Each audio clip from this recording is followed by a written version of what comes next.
What's up, everybody? Hey, Tom Laird here, host of the Advice from a Call Center Geek podcast and founder of Expivia. For exceptional contact center outsourcing, trust Expivia. We're fully AI-driven, as all of you know, and can handle voice, email, chat, and all of your digital channels. Our 600-seat USA contact center is expert in healthcare, financial services, insurance, tech support, retail, and more. Experts on the NICE CX1 platform, we ensure seamless customer experiences.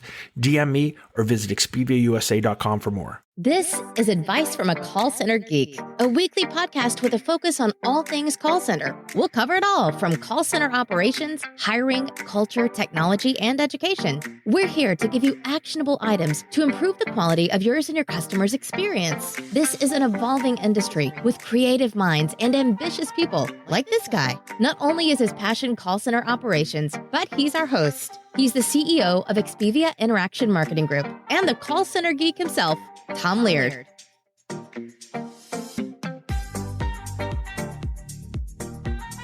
So I'm going to just kick this bad boy off. We've done a lot of work here over the last 8 months in trying to fully automate quality assurance, I think, for the smaller contact center, right? I don't think we're, the enterprise guys have so many different tools and they're doing so many different things that we saw that there's a need kind of with that smaller contact center. And we're saying under 100 seats. Talking to Chris Mounts, who's on here too at Value Agent, he talks a lot about how there's so many of these smaller contact centers that are still using Excel spreadsheets, right? They're still using Google Sheets, and there's kind of a need, I think, if you can give them a tool, can look to automate with ChatGPT, give them some type of better reporting aspect. That's kind of what we did about 7-8 months ago, or at least we set out to do it. And let me guys throw this too. This is a full AMA. So if anybody has any question at any time, raise your hand. I'll bring you up. We can have a conversation. We can talk this through.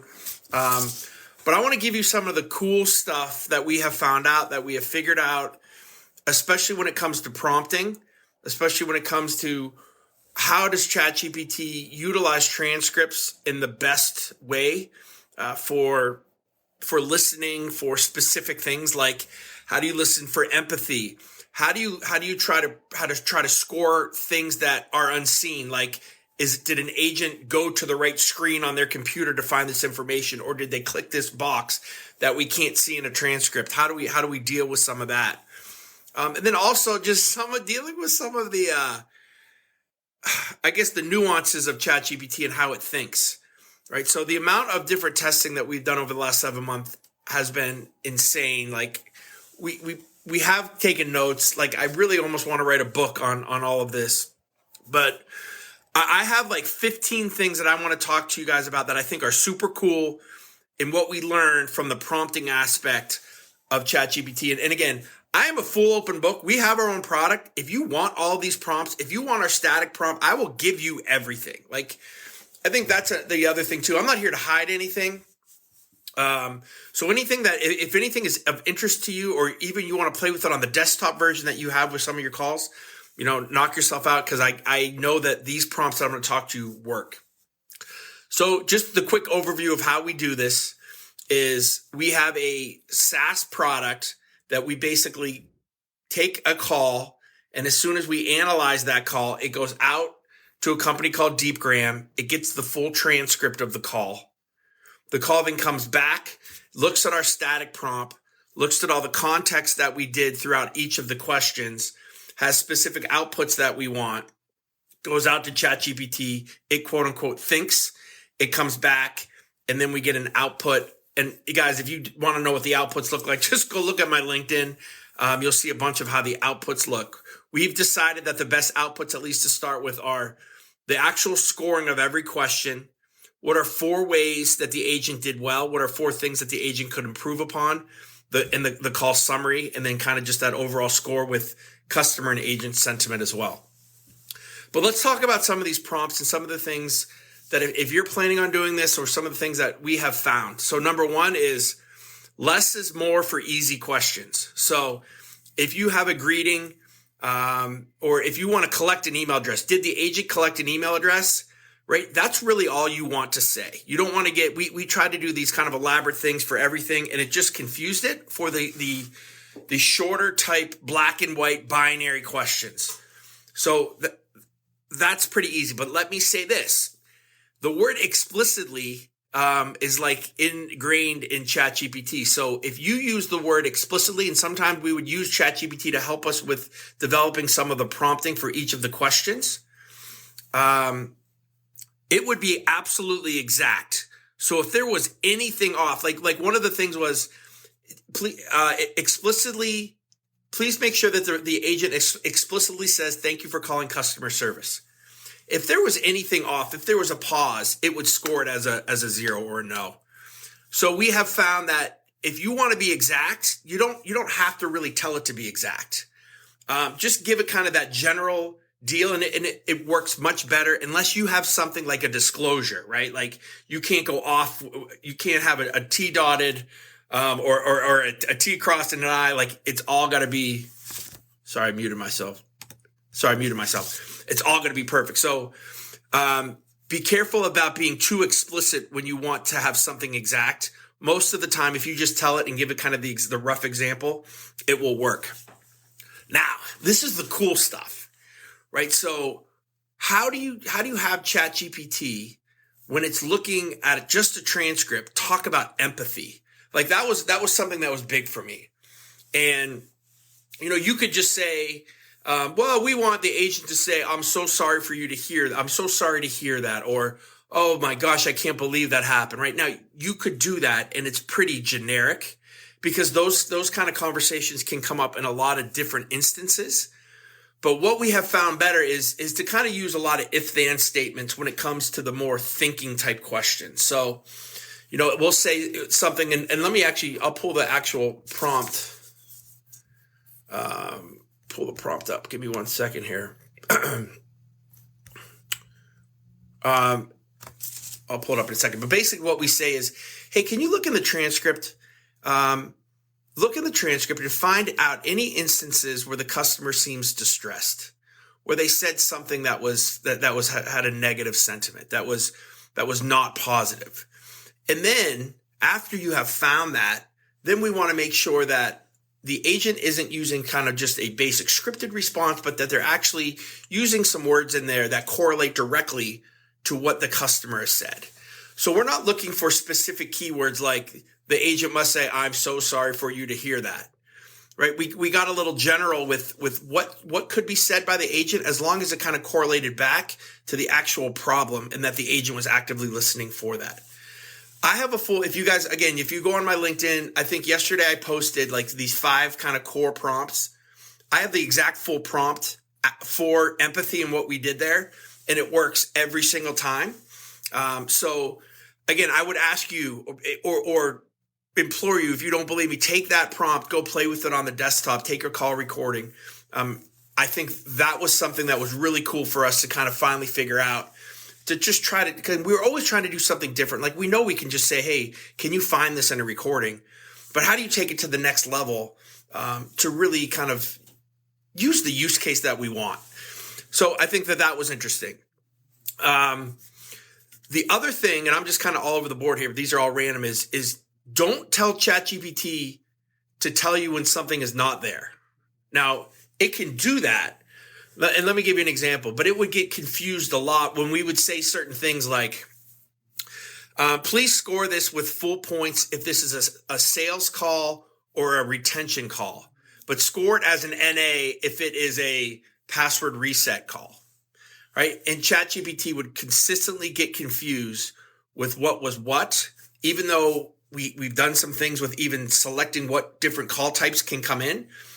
So, and again, for our platform, it doesn't matter. You don't have to have skills set up for, sales, retention, password reset. That you could have one skill that comes in and we have a way to know, ChatGPT will know what type of call it is and then what questions that correlates to it. But we were trying to tell it too much information and it would get crazy confused. So what we found is that you don't have to tell it NA. You just have to tell it for what it's looking for. And if that stuff's not there, it will do. And it will score it as an NA, if that makes sense. So, please only score this if it is a sales or retention call. And then you kind of leave it at that at the end of the prompt. Don't tell it and if it's not there, score it NA. It got crazy confused. And that was super frustrating because we're like, dude, we're telling it exactly what we want. But but it would get frustrated with that. So that's a tip for there. And I think that's more the analytics, right? You always, when you're looking at like advanced speech analytics, it's very easy to find things that are there, but it's more difficult to kind of look for things that aren't. And I think that kind of maybe is a little bit of a crossover why it gets confused. The other thing that I think is pretty cool is how do you prompt for the unseen, right? Meaning an agent has to move on to a certain part of their computer screen. They have to get a certain part of information, certain piece of information. They have to click on a box. And I do actually want to pull the prompt up here. Give me 1 second, because I think this one baffled us for a really long time. And I'm not saying it's perfect, because it's never going to be perfect if it's something that we can't find in the actual transcript. But I think it's pretty darn close. And it has given us the kind of the outputs that I think we've wanted on a vast majority of the calls. All right, give me 1 second. Let me pull this bad boy up. I don't know. I thought I had it up, but I deleted it. All right. 1 sec. Pull this post up. All right. So for scoring for the unseen, we basically say things, and again, this prompt is in that post that I did the other day. Is, well, what do we know? If an agent has to get some specific information from a specific part of a screen, we know certain things like there's a promptness in providing that information, right? So if we say, all right, I need to pull that up, or something along those lines. If there's a delay in the actual talking, we can kind of see that, yeah, they're probably not being able to find that piece of information quickly. Can they transition between topics? Like if there's a big change in topic, and again, if the question is, did the agent read the proper disclosure, or did let's say did the agent find the information for the dishwasher, right? And so if the customer is saying, have a problem with my dishwasher, and there's 4 seconds, 5 seconds, 6 seconds where the agent is trying to find that information, right? And the question is, did the agent quickly find the information? We know that if that's going to be kind of a yes or a no. Again, is that perfect? It's not perfect. But I think that you kind of get the idea of the transition between topics, confirmation of actions, minimal need for correction. So there's a couple things in that prompt that basically said, how quick did that agent really find this information? Now, things like, did they click the box for opt out of email? We actually look for a little bit of a delay. So if a customer, if that's a question, and the agent says, hey, would you like to opt out of our email? And the customer says, yes, I do. If the agent says, okay, and they wait like a second, all right. Like things like that, we've been able to kind of find in all of this kind of data that we think gives a pretty good representation of seeing the unseen and doing the best that we could possibly do without right now having AI be able to go onto the actual, computer for what we're doing and actually seeing what we're doing. We kind of talked about one of the things that we had a huge problem with is that ChatGPT sometimes, let's say we have 35 questions on a QA form. A lot of times it would not return all 35 questions, which is a really big issue, right? And it wasn't just NA questions. It wasn't just yes or no questions. There was no real rhyme or reason to why it was not returning in our JSON output all the files or all of the questions. We still don't know why that did happen, but we used the word imperative. We used a lot of different words, but we found that imperative worked the best. So we basically said it is imperative that you return all of the questions in a JSON format, and then there's more to that. But basically telling it imperative we have found, and explicitly, right? Those two words, and I'm sure there's a ton of those words. I'm sure it's not just those two words, but those two words definitely have an impact in your prompting to be exact. And to kind of not go off. So, once we said that, now there was a lot of different ways that we could have done that. We could have said, one of the things we're talking about is, hey, please review how many questions there are at the beginning. Make sure that you answered the same amount at the end. Those kind of things. But we found that it made the prompt, or made the QA form take a little bit too long. So that's kind of the route we went, in just one little quick sentence, and it works, and it's worked every single time, and we have not had a problem with that since.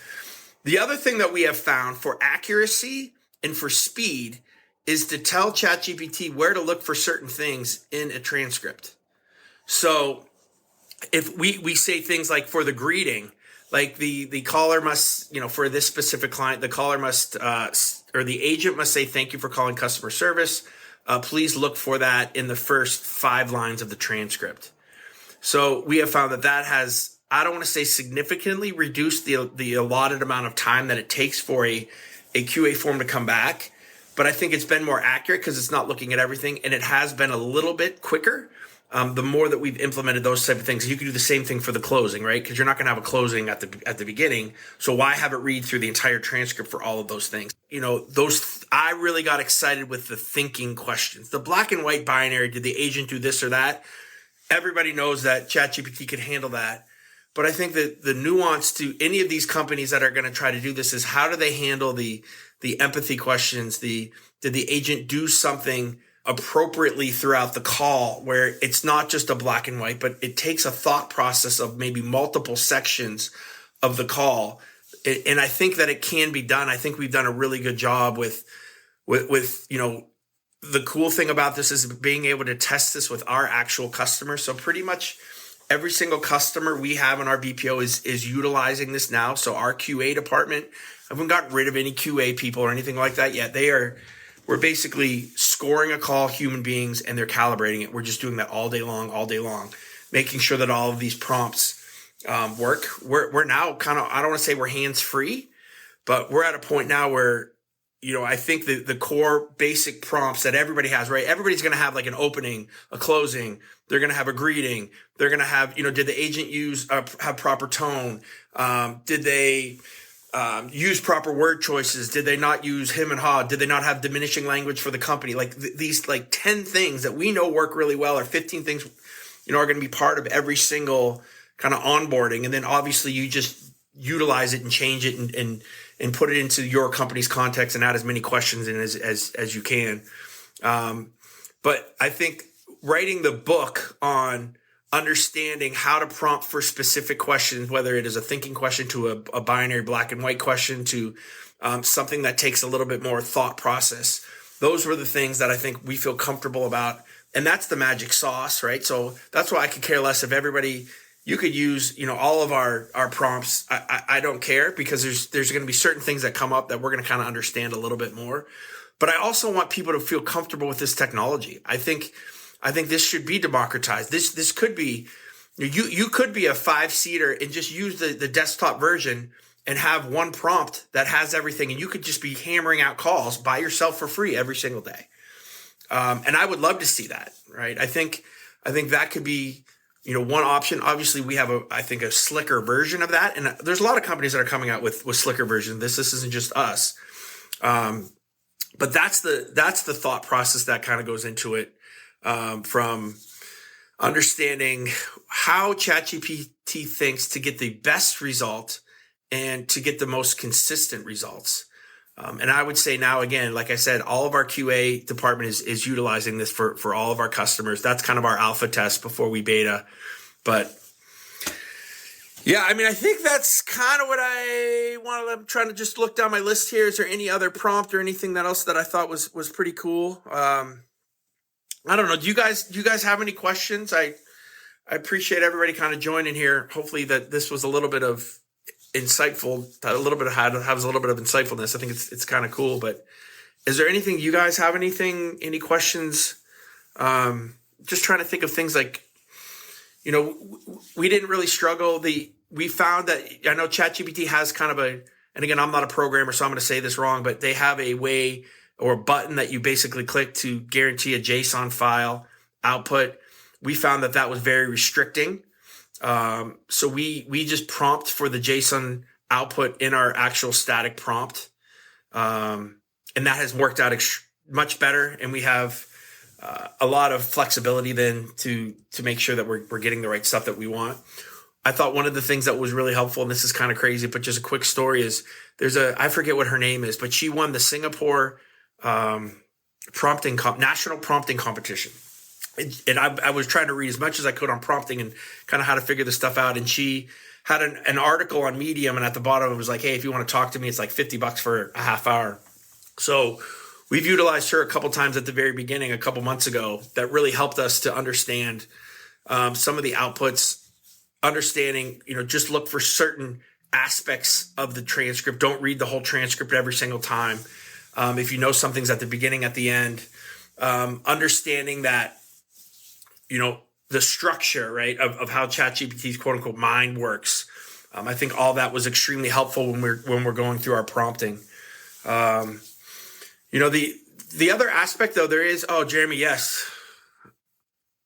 Let me bring you up, bud. All right, Jeremy, you're muted, but you're up. Hey, thanks, buddy. I joined a little bit late, so apologize if you spoke about this already and I missed it. I'm just curious if there's anything that you found from, any of your clients where it's like, you know what, a human still needs to do this part. There's a certain type of process or policy or question that it just doesn't have the needed information, maybe some sort of an if this, then that. Maybe there's something in the record history that it doesn't have access to, yep. Or, anything along those lines. Yeah, and I think it just does go back. If we have a client that is very heavy into things that are happening on their computer screen, right? Like they have to be in a certain field. They have to make sure that certain things are clicked. We're going to really struggle with that right now. The visual aspect, we don't have any of that. Not that we couldn't, but I'm not even, we're staying totally on a transcript. So I think that there's a lot to this, right? Number one is there is a security aspect to this, right? To be perfectly fair, I think using the API version of ChatGPT, I feel much better on the security aspect than if we were obviously we would never use just a desktop, but I still think that from a masking standpoint, from a PCI standpoint, I don't know if I feel comfortable working right now with, financial services clients to have credit card numbers and all that stuff. Now, I think that it probably is totally fine, but again, I think that's a thought that we would really have to think through. The other thing is, again, I just think as long as something is in the transcript, we've been able to figure out really unique ways to be able to score that call. The other thing is we can rate. It's not as accurate, but I'm starting to feel like it can be an offering because it's accurate enough where, some QA forms have like a 1 through 5, right? Like score this on a scale. So we're looking at that, but I think there is a little bit of a there's going to be some customers that are nervous from the security aspect that they're not going to want this. They're going to want a human being to do it. But the other thing is if you have more than 20% of your questions are not in the actual transcript and it has to be a transactional thing on a computer screen, then we're going to stink at that too.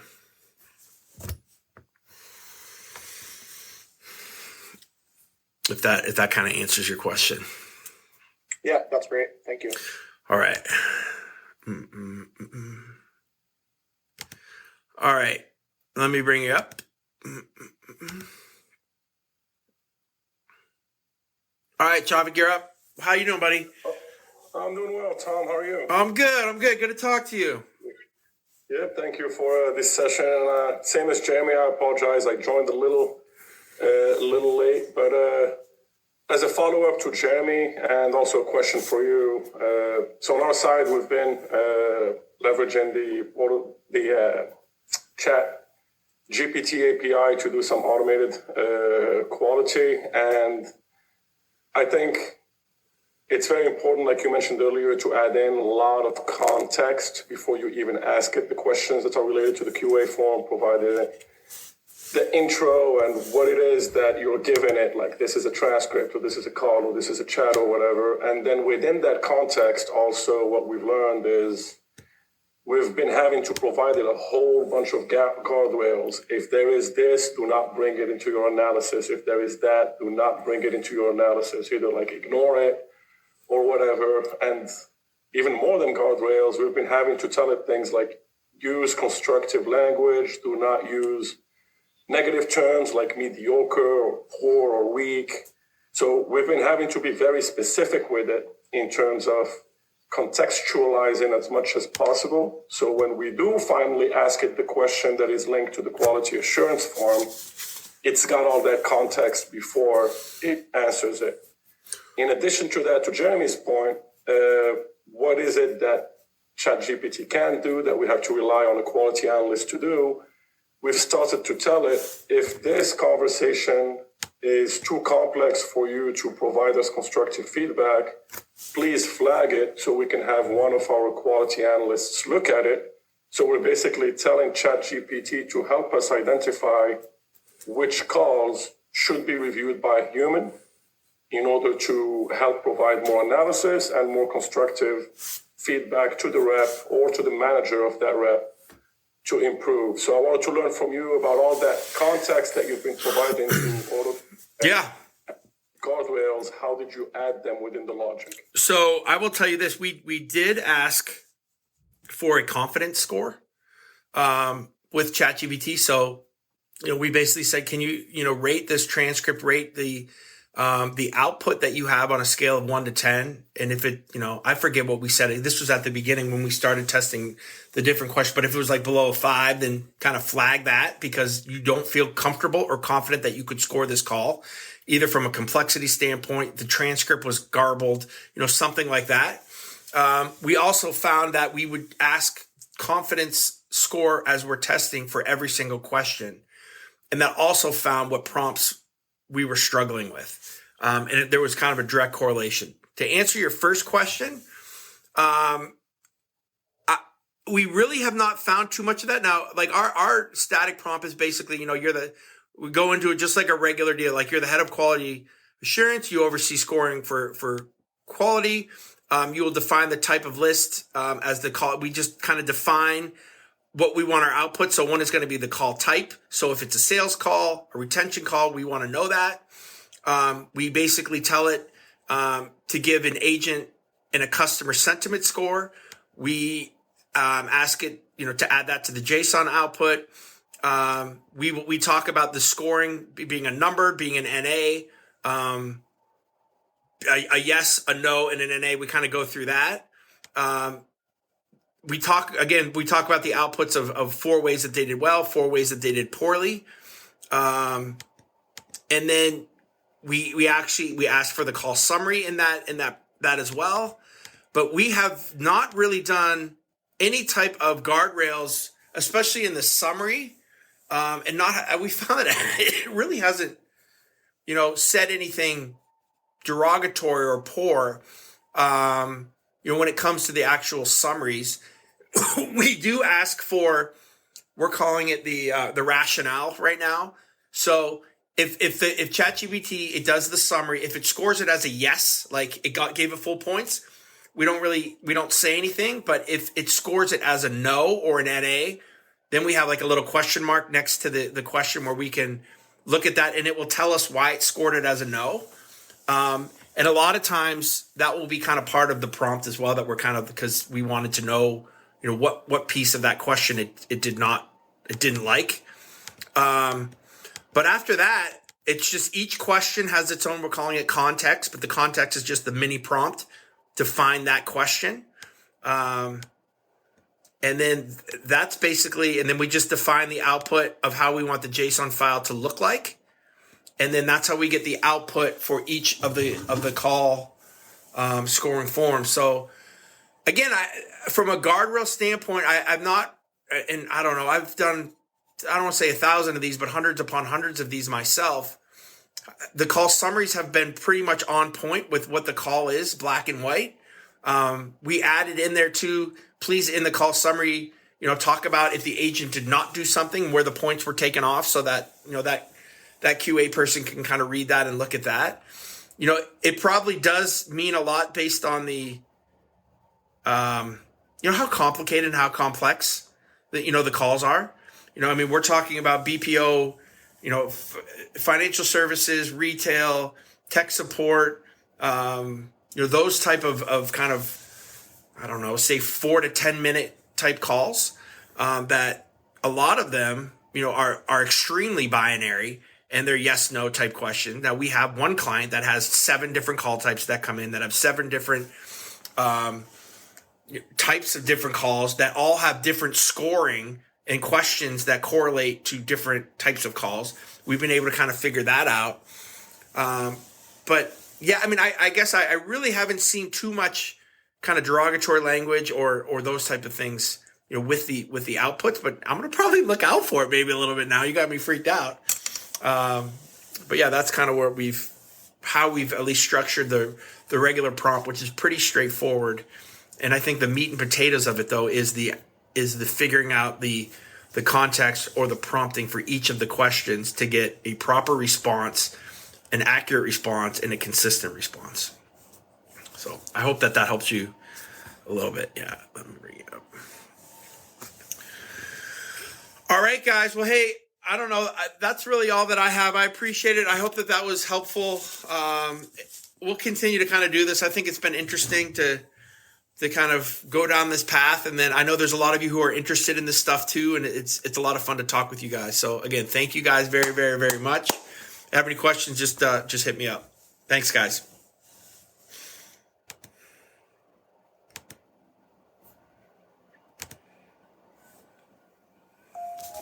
TikTok, what's up?